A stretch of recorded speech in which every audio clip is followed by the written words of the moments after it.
Donc, encore une fois, bonjour et bienvenue à tous. Merci de vous avoir joints à nous pour notre webinaire dans le cadre du programme Microage parle technologie.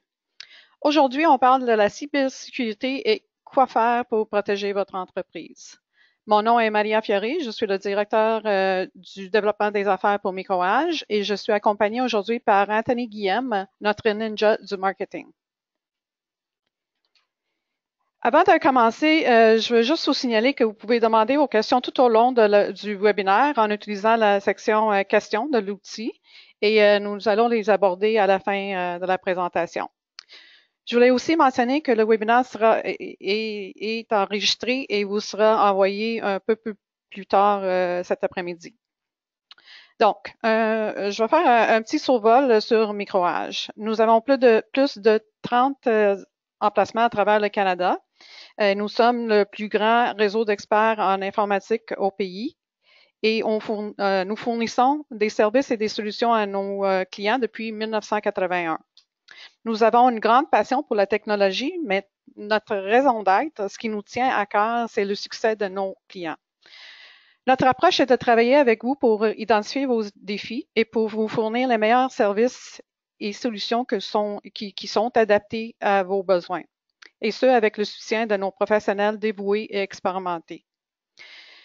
Donc, notre but pour le webinaire d'aujourd'hui est de partager avec vous ce que vous devez prendre en considération quand vous regardez la sécurité informatique de votre entreprise. C'est un sujet qui est toujours important et qui continue à être important pour nos clients. Fait que c'est pour ça qu'on va en parler aujourd'hui. Donc, avec ça, je vais céder la parole à Anthony. Oui, merci Maria pour cette intro. Bonjour à tous, merci de vous joindre à nous aujourd'hui. Comme Maria l'a mentionné, aujourd'hui, donc, on va parler de que faites-vous, mais surtout qu'est-ce qu'il faut faire pour réduire les risques de brèche de sécurité dans votre entreprise. C'est un sujet qui est partout, que ce soit dans les nouvelles, que ce soit dans le monde de technologie. Toutes les entreprises commencent à prendre conscience des défis de cybersécurité. Toutes les entreprises veulent savoir comment s'équiper. Il y a énormément de dommages qui sont faits par les différents hacks et les différentes brèches qui se passent sur le marché. On est donc là pour vous donner un petit peu une intro et vous outiller en fait pour protéger votre entreprise, protéger les données et vos employés. L'agenda d'aujourd'hui, relativement simple. On va commencer par définir la cybersécurité. On va passer rapidement à travers les tendances actuelles, les menaces courantes qui sont sur le marché. Pourquoi est-ce que ces attaques existent? Les risques pour les entreprises, ce qui est très important. L'approche granulaire qui est ce qu'on conseille à toutes les entreprises. On va vous suggérer quelques prochaines étapes. Et ensuite, on va passer à une petite séance de questions et réponses. La présentation en soi devrait prendre une trentaine de minutes, ce qui va nous laisser pas mal de temps pour répondre à chacune de vos questions. Comme Maria l'a mentionné, je vous invite à les écrire au fur et à mesure de la présentation dans la fenêtre à droite de l'application GoToWebinar. On veut que ça soit le plus interactif possible, donc n'hésitez surtout pas. Commençons. La cybersécurité. Qu'est-ce que c'est? C'est l'ensemble des technologies qui sont finalement mises en place pour contrôler, contrer les attaques, les dommages, les accès non autorisés dans un contexte informatique. Ce que ça veut dire, en bref, c'est comme la sécurité normale, la cybersécurité, en fait, va s'adresser seulement au domaine informatique. C'est simple. Les tendances qu'on voit en 2018, il y en a trois grandes. Une qui nous concerne peut-être un petit peu moins, mais qui nous montre où le marché s'en va. La première est tout ce qui est lié à l'intelligence artificielle et le fameux machine learning. Donc, ce sont des technologies qui ont un énorme focus en ce moment sur le marché partout à travers le monde. À la base, c'est sûr qu'elles sont montées pour la cybersécurité. Si on parle de la cybersécurité, là, pour protéger de mieux en mieux. Puisque ces technologies-là apprennent d'elles-mêmes et font des actions automatisées qui sont là pour nous supporter. Par contre, ce qu'on voit, c'est que ça joue maintenant des deux côtés de la balance. Les hackers, les cybercriminels, toutes ces gentilles personnes utilisent et ont accès à ces mêmes technologies-là pour rester un pas en avance sur tous les protocoles de sécurité qui sont mis en place. Donc, c'est une très bonne chose d'un côté et c'est très dommageable de l'autre, malheureusement. C'est un petit peu comme si on reste dans l'actualité, les bombes nucléaires là, entre Trump et notre ami de la Corée du Nord. L'Union européenne, l'année dernière, a passé un règlement général sur la protection des données qui vise à obliger les entreprises à avoir un minimum de protocoles en place afin de protéger les données de leur entreprise, les données de leurs clients et les données de leurs employés. Pourquoi est-ce que c'est important? Bien, ça nous donne une idée d'où le marché s'en va. L'Union européenne est assez avant-gardiste dans cette approche. On peut assurément là, dire que ça s'en vient en Amérique du Nord, au Canada, au Québec. C'est quelque chose qui a un impact énorme partout à travers le monde, des brèches de sécurité, le vol de données, les rançons. Donc, on peut s'attendre à ce que ce soit des normes qui soient mises en place à la grandeur de la planète là, assez rapidement. Et la cyberassurance. On paye tous des assurances hein, pour notre maison, notre voiture, etc. On peut être assuré également que les compagnies d'assurance vont voir une opportunité au niveau de tout ce qui est la cybersécurité. La cyberassurance, finalement, va être un petit peu comme une assurance de maison, mais pour les entreprises, pour tout ce qui est du niveau informatique par rapport à la cybersécurité. Donc, assurer des pertes de données, assurer des dommages ou des rançons faites en se faisant hacker. Des choses comme ça. Ça nous donne une bonne idée. On voit la cybersécurité dans les médias. Nous, étant dans le domaine informatique, on en entend constamment parler. Je pense qu'il n'y a pas une journée où j'entends pas le mot sécurité au bureau. Mais on voit également que c'est pas seulement, c'est pas du fluff, si vous voulez. C'est vraiment d'actualité, c'est vrai. Tout est mis en place à la grandeur de la planète pour augmenter la protection de tous parce que ça fait des dommages vraiment violents. Quelques vulnérabilités récentes qui ont sur le marché que vous avez probablement entendu. Il y a eu WannaCry qui, en un jour, aurait infecté 230 000 ordinateurs, même plus, si je ne me trompe pas, dans 150 pays.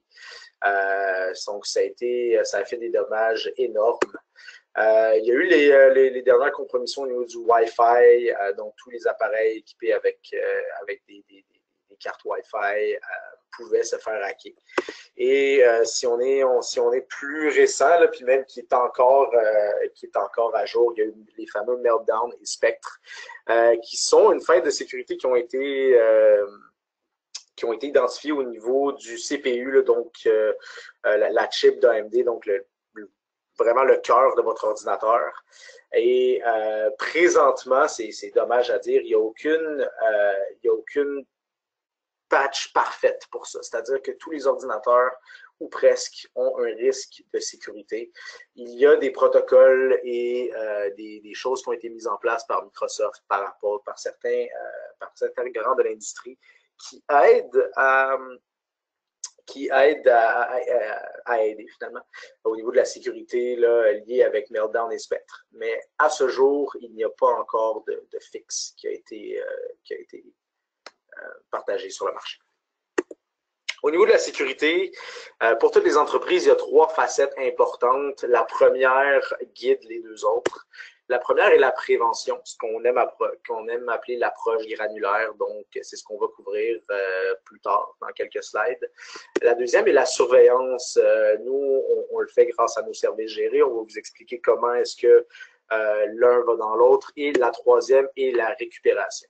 Donc, dans un cas, on veut prévenir. Dans l'autre cas, on veut être sûr qu'on est en mesure de surveiller ce qui se passe. Et dans le troisième, on veut avoir tout en place afin que si la prévention et la surveillance n'ont pas été assez, s'il y a quand même une brèche, on est en mesure de revenir et de récupérer nos données pour ne pas être affecté. Donc, ces 3 aspects hyper importants qu'on dit constamment à nos clients de mettre en place. La majorité des entreprises vont en avoir, en bon français, bits and pieces, donc quelques facettes par-ci, par-là de chacun des trois piliers que je vous montre actuellement en place. Par contre, souvent, on va voir qu'il manque des étapes. Il y a des choses qui sont faites trop rapidement ou qui ne sont pas faites complètement. Ou il y a des choses, je parle particulièrement de la récupération, qui ne suivent tout simplement pas les dernières technologies. Il y a encore beaucoup d'entreprises qui font leur sauvegarde sur des fameuses cassettes ou des fameux tapes en bon français, encore une fois. C'est le genre de choses qu'on voit constamment sur le marché et c'est important d'avoir les bonnes solutions en place. Quelques menaces courantes, vous les connaissez probablement toutes, mais je crois que c'est une bonne chose de les repasser. Le fameux piratage, donc le hacking, bon, ben, c'est le processus par lequel les cybercriminels accèdent à vos systèmes pour livrer un malware ou un virus ou tout simplement pénétrer dans vos systèmes d'exploitation finalement. S'entend exploiter les vulnérabilités de système ainsi que les vulnérabilités humaines pour vous donner une variante entre les deux. Une vulnérabilité de système pourrait être ce qu'on a vu au niveau de Meltdown et Spectre il y a quelques minutes. Donc, on sait que ça existe, on est en mesure d'exploiter ça pour rentrer, pour hacker quelqu'un et pour voler potentiellement ses données, son identité, ses cartes de crédit, peu importe. Les vulnérabilités humaines, ça va être fait à travers une action humaine. Donc, on a vu ça beaucoup avec ce qui est relatif au ransomware, au rançongiciel, excusez, en français. Un courriel qui a l'air totalement bon, en fait. Ça se fait pas juste par courriel maintenant. Moi, personnellement, j'ai reçu un message texte il y a quelques temps de Hydro-Québec qui me devait un remboursement si j'appuyais sur un lien. Vous pouvez vous douter qu'Hydro-Québec ne vous enverra pas de remboursement par message texte. On voit ça arriver avec des fraudes bancaires ou par courriel, des fraudes de fournisseurs Internet par courriel. Il y en a une pelletée. Donc, c'est la différence un petit peu entre les deux. Une où on va exploiter quelque chose qui est connu et l'autre où on va utiliser un petit peu là, la confiance de l'utilisateur contre lui pour rentrer dans ses informations personnelles. Si on continue, les malwares en anglais, les maliciels en français, qui est un programme malveillant finalement qui va arriver sur vos systèmes. Il y a eu des statistiques récemment qui disaient que plus de 80% des entreprises au Canada ont une sorte de corruption comme un malware en tout temps sur leur ordinateur. Pourquoi? Ben, c'est des choses qui souvent sont là, mais qu'on ne voit pas. On ne les voit pas parce que ça n'a pas d'impact direct. Notre ordinateur n'est pas vraiment plus lent ou ne semble pas plus lent. Et ça peut permettre de faire des vols de données qui sont assez violents, là, qui peuvent causer justement des ravages. Certains malwares, ben, il y a certains virus, il y a des vers, des chevaux de Troie, si vous connaissez probablement tous l'expression ou ce que c'est un cheval de Troie. Des botnets, l'exploitation de DOS, certains spams, des spyware, des adware.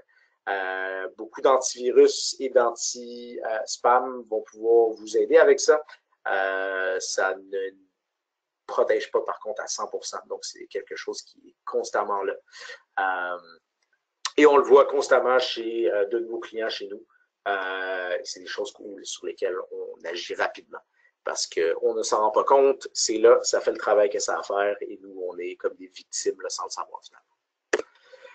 J'en parlais tout à l'heure, au rançongiciel, il y a aussi l'hameçonnage. C'est typiquement du vol de données, plus souvent qu'autrement par courriel, là, donc en utilisant la bienfaisance humaine. Ça peut être, comme je vous ai dit tout à l'heure, on peut recevoir par exemple le courriel de la banque qui dit nous avons eu un problème de système, s'il vous plaît, resettez votre mot de passe en suivant le lien suivant. Et le courriel a l'air totalement légitime, il y a le logo de la banque, il n'y a pas de faute de français. Quand on s'y attarde, on peut se rendre compte que la provenance du courriel n'est clairement pas la banque, ou le lien n'amène pas sur un vrai lien bancaire. En fait, ce que c'est que c'est justement de l'hameçonnage qui va permettre aux hackers de s'emparer de vos informations bancaires, par exemple. C'est ce qu'on voit principalement sur le marché. Il y en a tout type de variations. Je ne me rappelle plus de la statistique exacte, là, mais si je ne me trompe pas, au Canada, plusieurs dizaines de milliers d'attaques à tous les jours. C'est quelque chose qui est presque monnaie courante maintenant et c'est pour ça qu'il y a autant d'emphase qui est mis autant par nous en tant que fournisseurs de solutions et de services informatiques, mais on voit beaucoup les médias en parler, on voit beaucoup le monde des affaires se soucier des impacts. Et on voit beaucoup le gouvernement s'y mettre parce que ça peut avoir des effets complètement dévastateurs au niveau gouvernemental.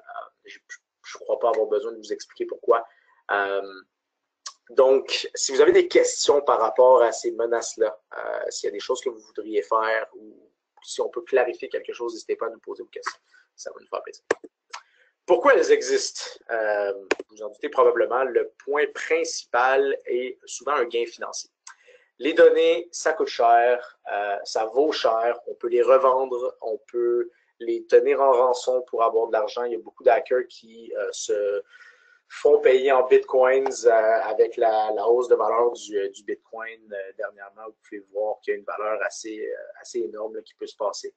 On peut avoir des informations sur les employés d'une entreprise, sur la paye, des informations RH. On peut avoir de l'information compétitive au niveau des applications commerciales. On peut voler des courriels et tout ça a une valeur très précieuse. Les hackers vont soit les revendre à un compétiteur ou à un réseau interne ou tout simplement les distribuer là, sur ce qu'on appelle le dark web, ou vont tenir ces données-là en rançon et vont vous demander de payer pour les récupérer. Donc, c'est important d'avoir les solutions en place pour, un, éviter ça, et deux, si jamais on se fait prendre au jeu, eh bien, pouvoir récupérer sans avoir à débourser plusieurs milliers de dollars, sans compter tous les impacts collatéraux qui viennent avec.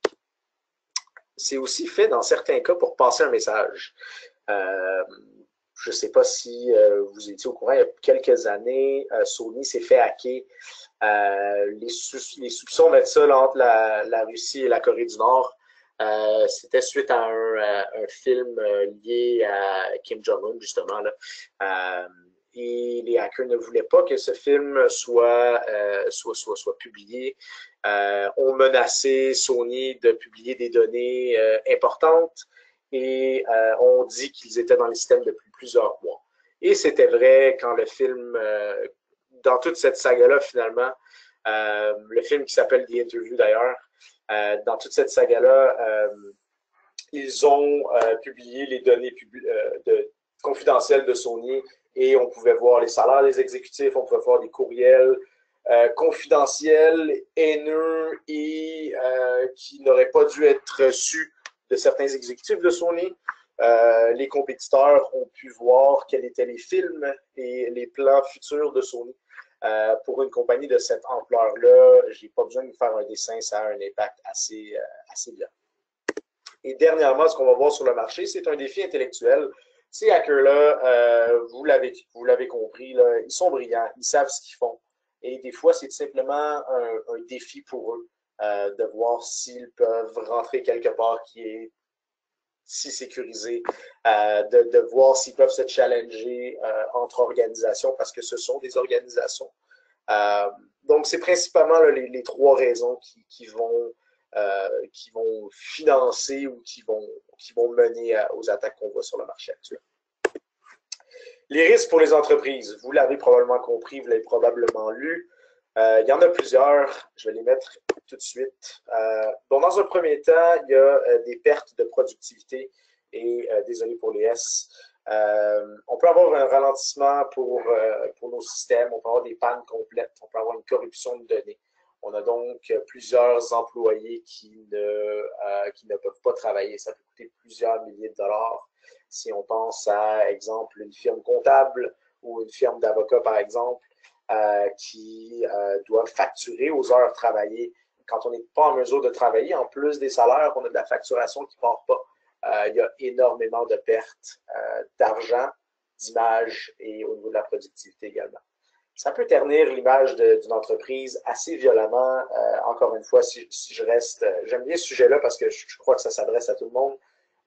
Si je reste au niveau d'une entreprise comptable ou dans le domaine juridique, ça donne pas envie à de nouveaux clients de se joindre à une firme si on sait qu'ils ont déjà été hackés, si on sait qu'il n'y a pas de protocole de sécurité en place. Si on n'est pas sûr si cette entreprise-là fait de son mieux pour protéger les données de leurs clients, de leurs employés, ultimement, ça peut faire très, très mal à une réputation. Et bon, naturellement, les coûts. Donc, indirect, la réputation, comme je viens de le dire. Mais direct, on a la perte de productivité, on a des salaires qui partent, on a la perte de vente. On a des clients existants, des prospects qui peuvent tout simplement barrer cette entreprise-là là, après avoir appris d'une perte. Je vous donne un exemple pour une entreprise en informatique. Si c'était su et si ça arrivait, en fait, qu'on perde des données de clients, je peux vous assurer que ça irait pas bien pour nous. C'est une des raisons pourquoi on a des politiques très strictes à l'interne. Et un coût direct là, où les entreprises doivent payer sont les fameuses rançons. Donc, un hacker va prendre nos données et va vous échanger un code ou va les débarrer en échange du rançon qui va plus souvent qu'autrement être sous forme de bitcoin ou de crypto-monnaie, tout simplement parce que ça ne peut pas être tracé et donc eux sont à l'abri de répercussions directes pour eux. Donc, l'approche granulaire, ce qu'on aime appeler la meilleure défense, c'est un petit peu comme une pyramide pour votre entreprise. On va commencer par le pare-feu et on va passer en détail dans chacune des étapes que je vais vous montrer. Ensuite, il y a les fameux logiciels de sécurité. Je pense que j'apprends rien à personne ici au niveau des antivirus anti-spam, mais il y a certaines choses qui sont très importantes de faire correctement pour ces logiciels qui semblent tant de base et que tout le monde se dit qu'ils ont ou qui ont des solutions en place. On voit beaucoup de failles dans le marché. La gestion des mises à jour ainsi que des meilleures pratiques. On parlait de Meltdown et Spectre plutôt. Je vais élaborer là-dessus dans quelques instants. Ce qu'on appelle ici, nous, à l'interne, le pare-feu humain. Donc, éduquer nos utilisateurs et s'assurer qu'ils sont une couche de protection supplémentaire contre les hackers là, à l'interne. Et finalement, les sauvegardes, un plan de reprise après sinistre ou après désastre. Si un problème arrive, est-ce qu'on est en mesure de récupérer? Est-ce qu'on est en mesure de, entre guillemets, remonter dans le temps à travers nos données et retravailler finalement à neuf comme si de rien n'était? Donc, allons-y étape par étape. Le pare-feu. Qu'est-ce que c'est? Je ne vous lirai pas la définition mot à mot, mais c'est un système de sécurité réseau qui va finalement protéger le périmètre de votre entreprise. Beaucoup d'organisations, bon, à la base, toutes les organisations devraient en avoir, ce n'est pas toujours le cas, mais beaucoup d'organisations en ont qui sont trop de base, qui n'ont jamais eu de problème de sécurité, se disent ça ne vaut pas la peine ou pourquoi est-ce que je me ferais hacker, je ne dépenserai pas les gros dollars pour ça. Ce n'est pas nécessaire de dépenser les gros dollars, d'avoir le dernier cri, le meilleur sur le marché, mais c'est important d'avoir quelque chose qui réponde bien à vos besoins. Si vous avez des données hyper confidentielles à grande valeur sur le marché, assurez-vous d'avoir la protection qui va avec. Comme dans une maison, si on a des Picasso, si on a des items de grande valeur financière ou sentimentale chez nous, ben, on va vouloir les protéger. C'est le même principe dans une entreprise au niveau des données. Optez pour une solution UTM en anglais, Unified Threat Management. En français, ce serait la gestion unifiée des menaces, qui est une solution beaucoup plus complète qu'on va voir sur le marché. Assurez-vous qu'il est correctement configuré. On a beaucoup d'entreprises où on fait des évaluations là, ou des audits et on voit que oui, il y a un pare-feu, mais les configurations ne sont pas bonnes, ce qui fait que c'est comme avoir une clôture avec un trou dedans. C'est bien beau avoir une clôture, mais si c'est pas barré ou s'il y a un trou dedans, elle n'est pas aussi efficace qu'elle pourrait l'être. Et assurez-vous qu'il est surveillé et qu'il est géré en permanence. Qu'est-ce qu'on entend là-dedans? Quand je vous ai parlé des 3 piliers, je vous disais les services gérés, nous, c'est ce qu'on fait à l'interne ici pour nos clients. C'est important de surveiller comment notre pare-feu performe. Est-ce qu'il y a des mises à jour? Comment est-ce qu'on les fait? Quand est-ce qu'on les fait? Est-ce qu'on les fait sur une base régulière? Est-ce que ce pare-feu-là, après X nombre d'années ou après une croissance de l'entreprise, devrait être solidifié avec d'autres solutions ou devrait être changé par une solution plus performante? C'est très important. C'est pas quelque chose qu'il faut acheter et se dire, bon, j'ai un pare-feu, il est dans mon garde-robe d'entreprise à côté de mes serveurs, la vie est belle, je suis en sécurité. Ça serait le fun que ça soit aussi simple, mais c'est malheureusement pas comme ça que vous allez avoir des bonnes pratiques à l'intérieur. J'enchaîne avec les fameux antivirus et anti-spam. Je pense qu'à tout le monde, on poserait la question. Il me dirait, oui, j'ai un antivirus sur mon ordi, là, ça me dit que j'ai des mises à jour. J'ai un anti-spam, il me semble, à travers Google ou à travers Microsoft avec mon Office 365, des choses comme ça. Ou ça vient de mon fournisseur Internet. Là. Il y a un paquet de réponses différentes. Oui, il y en a beaucoup des solutions d'antivirus et d'anti-spam. Assurez-vous que c'est une bonne solution. Ne prenez pas une solution qui est peu chère en vous disant ça m'arrivera jamais. Même principe que le pare-feu, assurez-vous que c'est quelque chose qui répond réellement à vos besoins, qui est solide. La différence de prix entre une solution cheap ou une solution là, de base, désolé pour l'anglicisme avec cheap, et une solution qui va bien répondre à vos besoins est souvent minime. Et ça vaut la peine de faire ce petit investissement de plus. Assurez-vous que c'est installé correctement, que c'est bien configuré. Comme le pare-feu et comme tout ce qu'on va couvrir aujourd'hui, assurez-vous que c'est surveillé, que c'est géré et surtout que c'est mis à jour.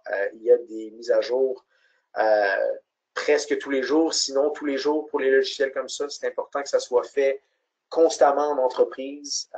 Si ce n'est pas fait, à toutes les fois que vous ne le faites pas, que vous le repoussez, vous agrandissez le trou dans votre clôture. Donc, c'est important de le faire. Et gardez, c'est de base, mais gardez un œil sur vos licences.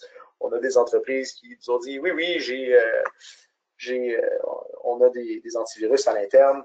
On se rend compte que l'entreprise a 50 employés, mais a oublié d'acheter des antivirus pour les 10 derniers qui sont rentrés dans les derniers mois. Ou les licences n'ont pas été renouvelées, ce qui fait qu'en réalité, on n'a pas vraiment d'antivirus depuis plusieurs mois. C'est de base, mais ce sont les petites pratiques comme ça, l'assiduité qui vont vous permettre d'avoir une bonne gestion et vous permettre d'avoir une bonne sécurité à l'interne. J'enchaîne avec la gestion des mises à jour. C'est encore une fois très important, pas juste sur les antivirus, pas juste sur le pare-feu. L'ensemble de votre infrastructure doit constamment être mise à jour avec, si on parle des microcodes de Microsoft, par exemple, l'ensemble de vos serveurs, l'ensemble de tout ce qui contient votre infrastructure doit être surveillé, doit être géré, doit être mis à jour. Même chose pour vos postes de travail, même chose pour l'ensemble des logiciels que vous avez. Si je peux faire une analogie, une des valeurs ajoutées les plus grandes dans le monde des logiciels en tant que service, là, donc ce qu'à peu près toutes les entreprises utilisent maintenant, c'est que c'est constamment mis à jour en échange d'un paiement mensuel. Donc, on a une solution qui est clé en main. C'est important que ce soit constamment mis à jour, sinon vous ne travaillez pas avec des outils qui sont sécuritaires pour votre entreprise et ultimement, vous laissez tout simplement des petites pratiques vous ralentir là, et probablement vous exposer au marché. Certaines meilleures pratiques, les mots de passe, c'est de base, mais encore une fois, exiger une complexité, exiger des majuscules, des caractères spéciaux, une longueur minimale, mettez des politiques en place pour qu'ils soient changés régulièrement. Ça ne fait pas plaisir à aucun utilisateur. Je suis le premier à avoir, je ne sais pas combien de variations de mots de passe à travers ma vie, mais c'est une couche de sécurité tellement de base, mais tellement importante. Assurez-vous que quelque chose est en place à ce niveau-là. N'utilisez jamais l'accès à distance sans sécurité. On parle de VPN, on parle d'accès sécuritaire, que ce soit à travers des courriels à distance, des choses comme ça. Assurez-vous que toutes les portes d'entrée sont sécurisées. Et si vous êtes en mesure de le mettre, utilisez l'identification à 2 ou à plusieurs facteurs quand vous le pouvez, dès que vous le pouvez, afin d'assurer encore une fois une couche de plus au niveau de la sécurité de vos données. J'enchaîne également avec, c'est important de faire des tests souvent, de faire des analyses de vulnérabilité sur ce qui est connu, sur ce qui est publié sur le marché.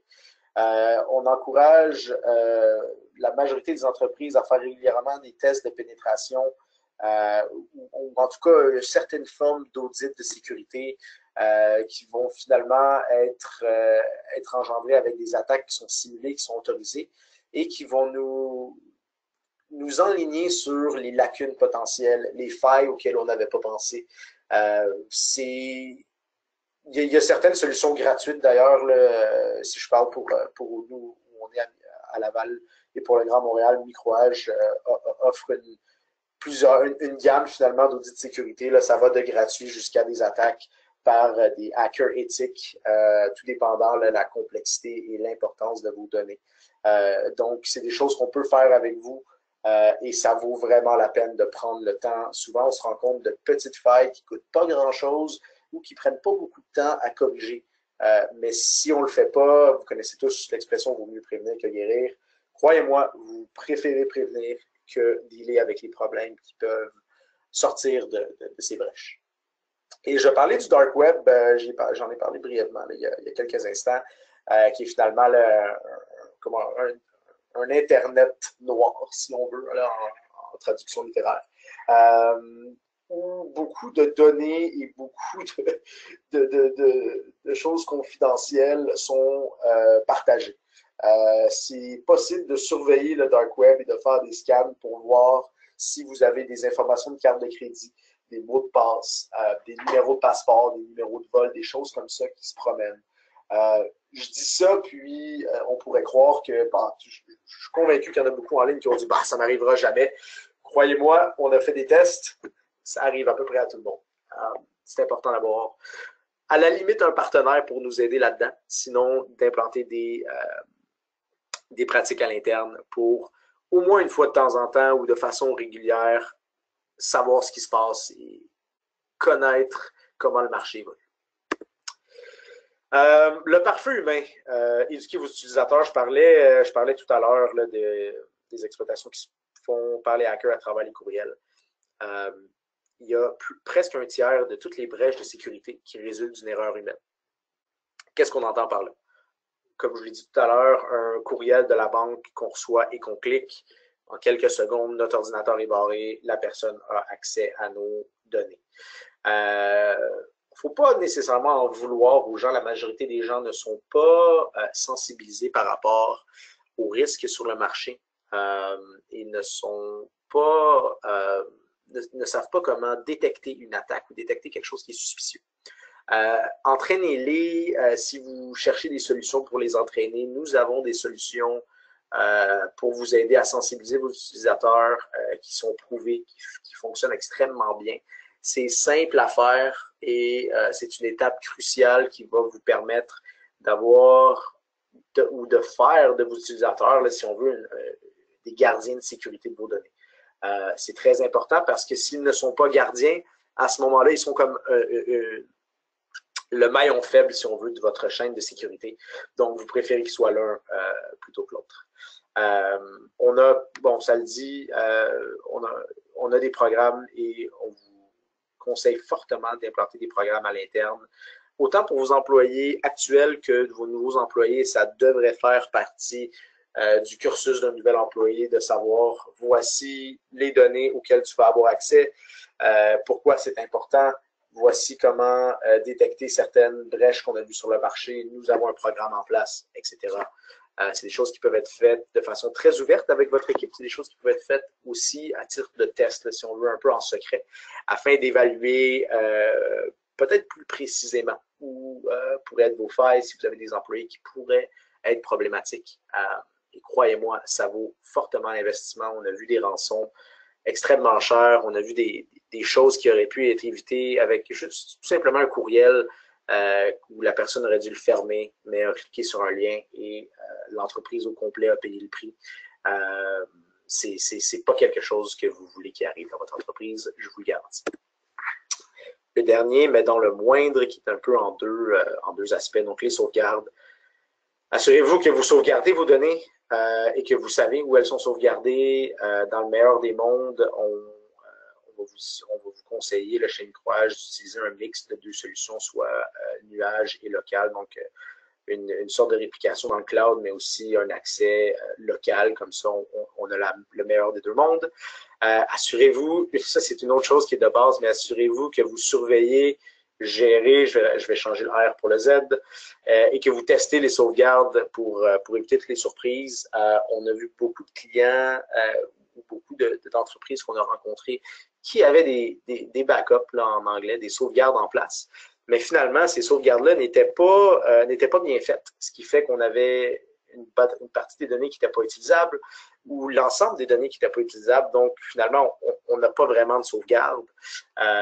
Testez que vous êtes en mesure de reprendre vos données rapidement selon les délais de votre entreprise. Testez que vos données sont intactes. Gérez-les, assurez-vous que tout ça est bien fait. Encore une fois, on peut vous aider avec ça au besoin. Un plan de récupération. Ça répète un peu ce que je viens de passer. Donc, définissez un objectif de temps de récupération. Si vous êtes une entreprise de commerce électronique, les premières choses que vous voulez probablement récupérer sont votre serveur, vos accès ou toutes les fonctionnalités par rapport au site web et vos clients, tout ce qui est transactionnel, puisque vous vivez de ça. C'est différent pour une entreprise dans le monde comptable ou dans le monde juridique, par exemple. Déterminez et répondez aux besoins de différents départements. Peut-être que dans le cas d'une entreprise, ce sont les finances qui vont devoir récupérer leurs données en premier. Peut-être que dans une autre entreprise, ça va être le shipping. Peut-être que dans une autre entreprise, ça va être le service. Assurez-vous que vous répondez correctement et que vous définissez un objectif pour vos départements et pour l'ensemble de votre entreprise. C'est à peu près ça. Tester, tester et retester afin d'être sûr que vous avez quelque chose en place qui est rigoureux, mais qui fonctionne. Le cloud. Tout le monde aime le cloud. J'adore le cloud. J'ai la majorité de mes données personnelles et j'en ai beaucoup professionnellement qui sont sur le cloud. Mais le cloud, et je l'ai mis en rouge, le cloud ne fournit pas intrinsèquement de sécurité parfaite pour une entreprise. Je m'explique. C'est pas parce qu'on a les données dans le cloud que j'ai plus besoin de firewall, j'ai plus besoin de rien. Tout est dans le cloud, je suis sécure, c'est pour ça que je paye. Pas nécessairement. Oui, dans certains cas, il y a beaucoup de protocoles de sécurité qui sont mis en place. Si on parle à des grosses infrastructures, là, des Microsoft Azure, des Google Cloud, des Amazon Web Services, des choses comme ça. Par contre, il faut quand même gérer tout ça. Il faut quand même avoir des accès sécuritaires. C'est important que toutes les couches de sécurité soient quand même mises en place et respectées.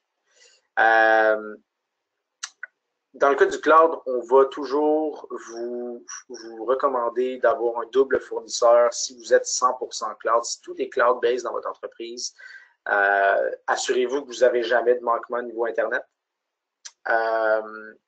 Souvent, le cloud représente une très belle, si je pense au backup, ça va représenter une très belle opportunité. Par contre, assurez-vous autant que possible d'essayer d'avoir le meilleur des deux mondes.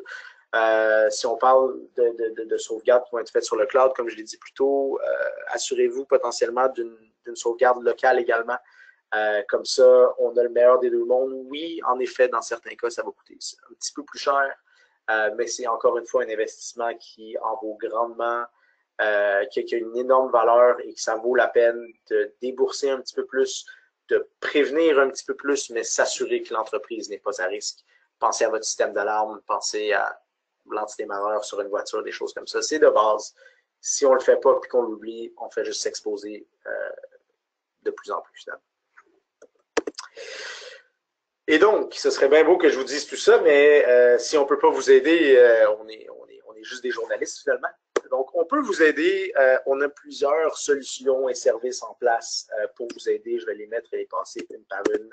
En voici quelques-unes. Au niveau des logiciels, on peut vous aider avec tout ce qui est antivirus, anti-spam. On a des solutions qui sont 100% gérées pour vous à des prix similaires que des solutions qui vont vous demander du travail à l'interne.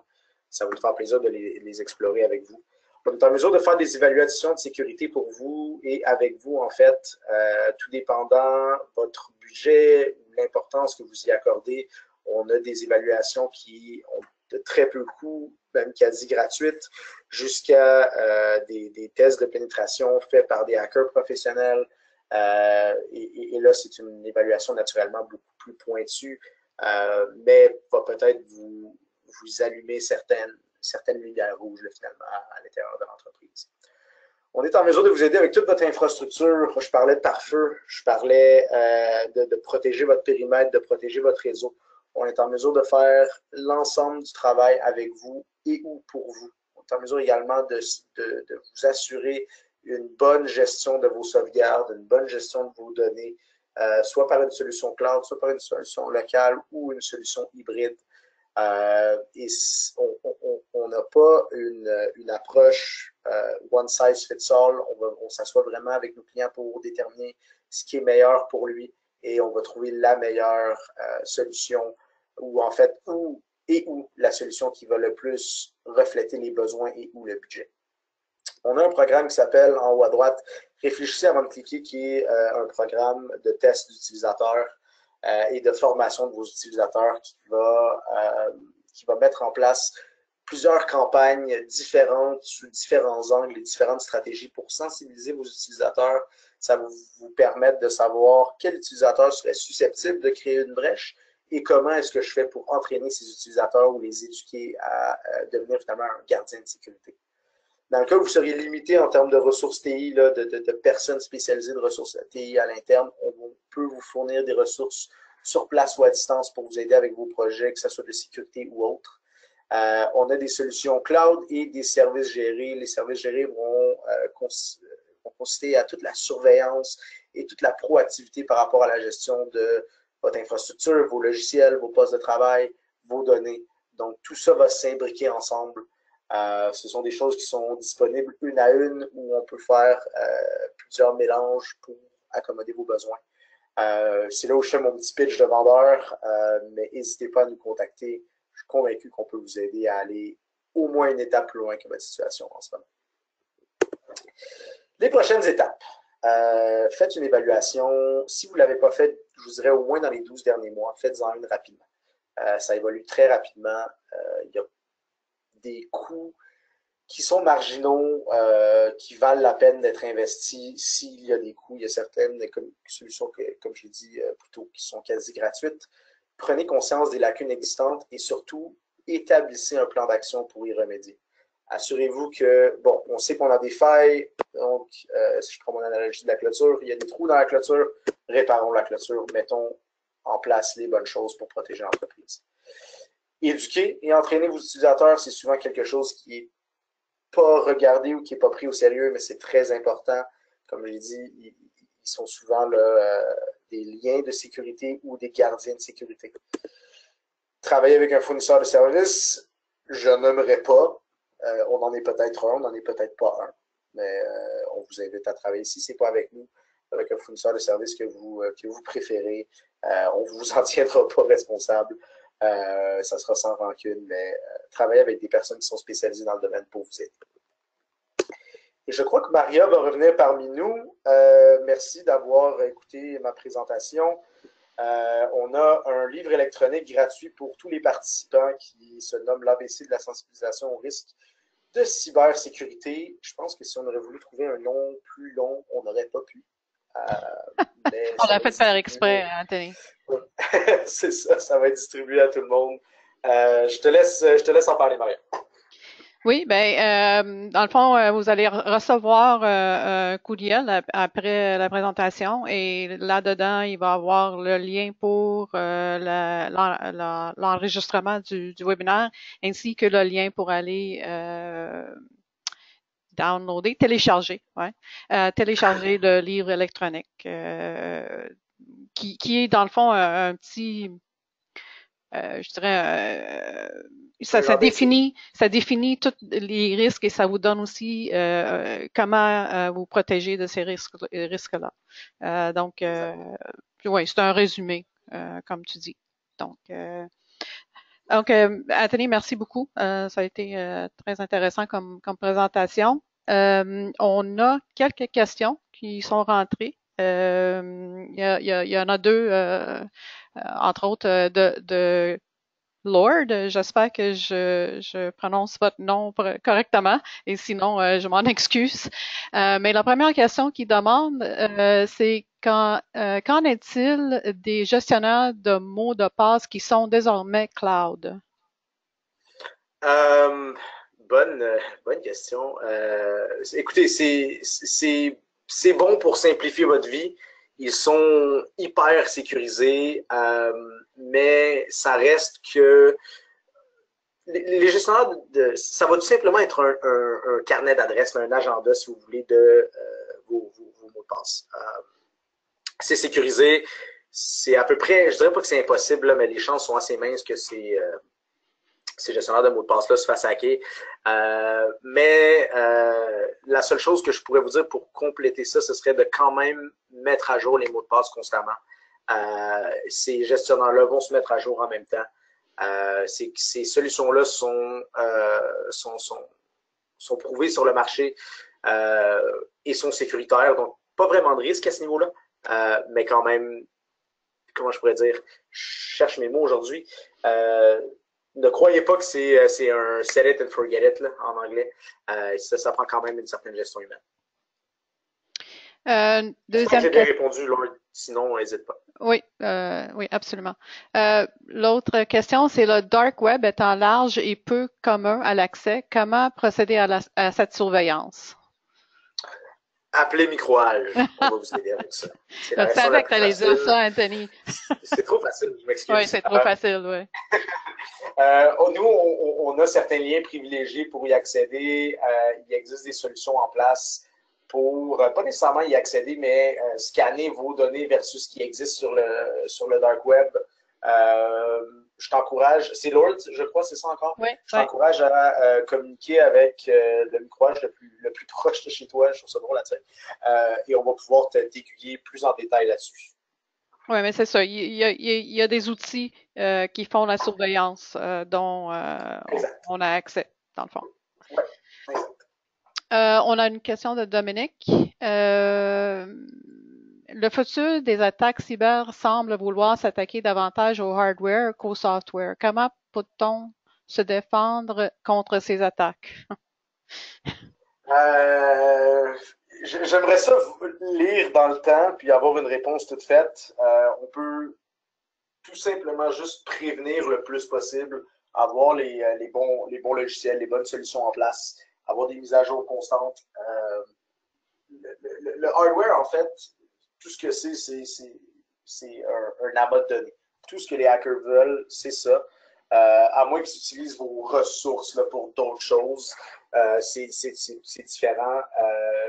Comment contrecarrer ça? La seule chose que je peux vous dire avec certitude, c'est de mettre les bonnes solutions, les bonnes couches en place, s'assurer qu'on a un plan de reprise si jamais il y a une brèche quelconque. C'est un petit peu comme un vol de maison. Hein. Tout ce qu'on peut faire, c'est avoir idéalement un bon système de sécurité, un lien privilégié avec la police, puis des assurances. Si ça arrive, malheureusement, on peut juste mitiger les dégâts.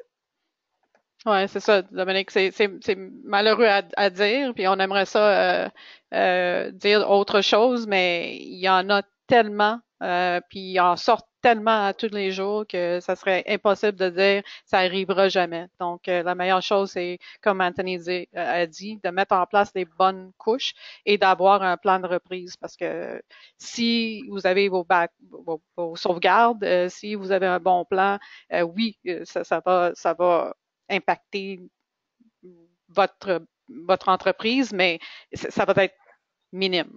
On peut minimiser tout ça. Autre question de Dominique. Est-ce qu'un logiciel pourrait détecter une brèche de sécurité du hardware? Là, on va dans un aspect peut-être un peu plus technique où je ne veux pas me compromettre. Je crois que oui.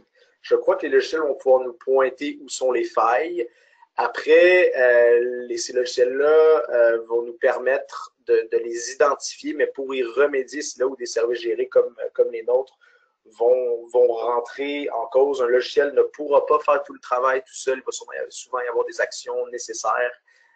Donc oui, il peut y avoir une certaine détection, il peut y avoir des alertes mises en place, mais c'est pas parfait. Ça ne veut pas dire que vous êtes 100% protégé. Et Dominique dit c'est pour ça qu'il auquel, je ne suis pas sûre, vend de l'assurance cyber et privacy breach. Donc, c'est bien bon. Ça, Dominique. On a une opportunité. Ben oui. Sylvain demande, attends une minute, faut que je me remonte un peu. Mais quel outil peut-on utiliser pour la gestion des mots de passe comme KeePass Est-ce que c'est la meilleure façon, c'est de mettre ça sur une feuille de papier? Est-ce que c'est toujours la bonne solution?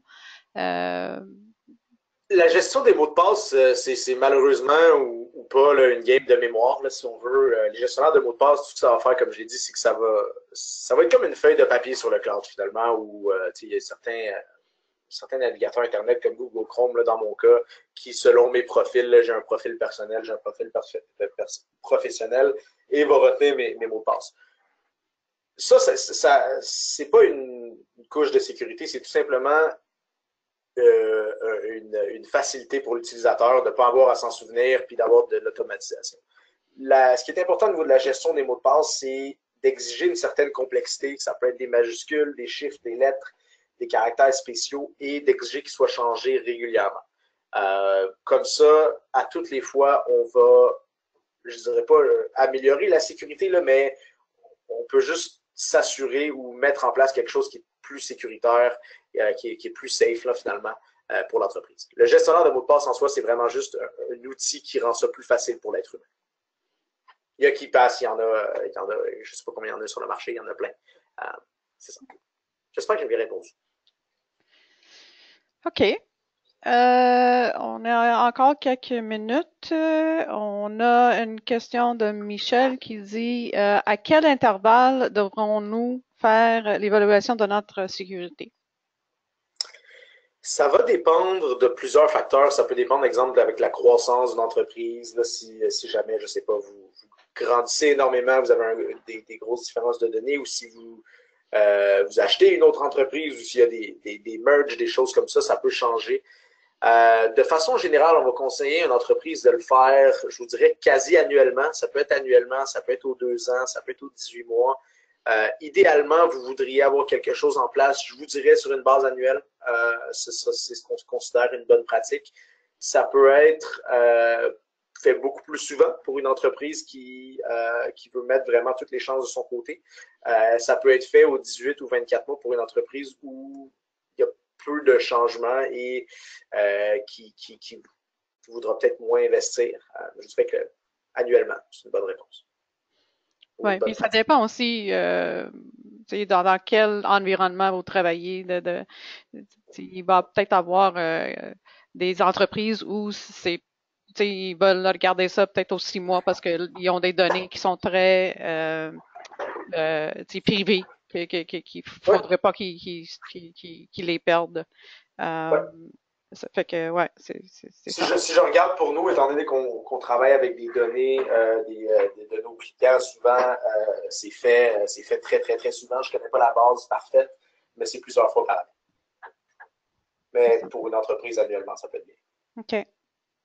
Une autre question qui vient de Gilles. Comment savoir si nos solutions et outils sont bons côté sécurité? Évaluation, évaluation, évaluation. On peut seulement tester ces outils et avec une évaluation, on va voir, bon, cet outil est peut-être bon, comme je parlais d'un pare-feu plus tôt. On peut avoir un super bon firewall, mais la configuration n'est pas bien faite.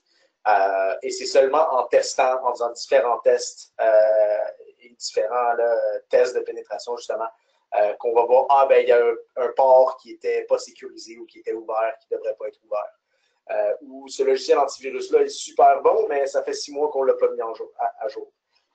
Ça peut être c'est vraiment juste en testant, finalement. Parfait. Je pense qu'on a une dernière question qui est, ça serait quoi une bonne stratégie pour former ou éduquer notre personnel, qui vient de Sylvain? Sur la cybersécurité, excuse-moi. J'avais pas fini. Je vais purement prêcher pour ma paroisse. Si tu es dans le Grand Montréal, Sylvain, je t'encourage à communiquer avec nous. Et on a des outils en place. Bon, on a une solution qui déploie des campagnes à l'interne qui va envoyer finalement des fausses attaques. Et quand un employé va cliquer sur un lien, ça va l'amener vers un portail finalement qui va dire « Tu n'aurais pas dû cliquer sur ce lien-là. Voici une vidéo de 5 minutes pour t'apprendre quelles sont les choses à détecter dans un courriel. » Personnellement, nous, on déploie ça chez plusieurs clients. Je trouve ça excellent. On l'a même roulé à l'interne. Étant une compagnie de TI, on voulait s'assurer qu'on ait des coordonnées bien chaussées finalement. Il y a aussi, si vous voulez aller dans une approche plus plus, je trouve pas mes termes, là, plus par vous-même. Vous pourriez faire plusieurs recherches. Il y a des ressources qui sont disponibles qui vont donner des indices à vos utilisateurs. Ça va me faire plaisir dans un premier temps, puis si on est en mesure de se parler après le webinaire, je peux envoyer une feuille qui est un 8,5-11 qui peut être faite par un 11 par 17, qui peut être imprimé et mis à la grandeur de vos bureaux. Ça donne 5 ou 6, ça fait partie de notre webinaire là, du fin de l'année dernière, en octobre 2017, je pense, et qui va donner des indices sur comment détecter les brèches et comment finalement pas cliquer aux places où il ne faut pas cliquer. Je veux juste préciser que c'est disponible à travers nos micro-âges. C'est pas juste à Montréal. C'est tout Ah ça. oui, Ouais. excuse-moi. Ouais. Oui, oui, on est tous en mesure de vous aider avec ça. Ouais. En effet. Ouais. Il n'y a pas d'autres questions et on arrive quasiment à midi. Donc, avec ça, je vais juste dire merci beaucoup, Anthony, premièrement, et tout le monde qui est sur la ligne. Merci beaucoup d'être avec nous et on vous encourage de profiter du livre électronique que nous avons mis à votre disposition. Si jamais, comme Anthony l'a dit, vous avez des questions, n'hésitez pas à nous contacter. Ça nous fera un plaisir de vous aider. Et avec ça, encore une fois, merci et passez une bonne journée. Merci Maria, merci tout le monde. Bye bye. Bye.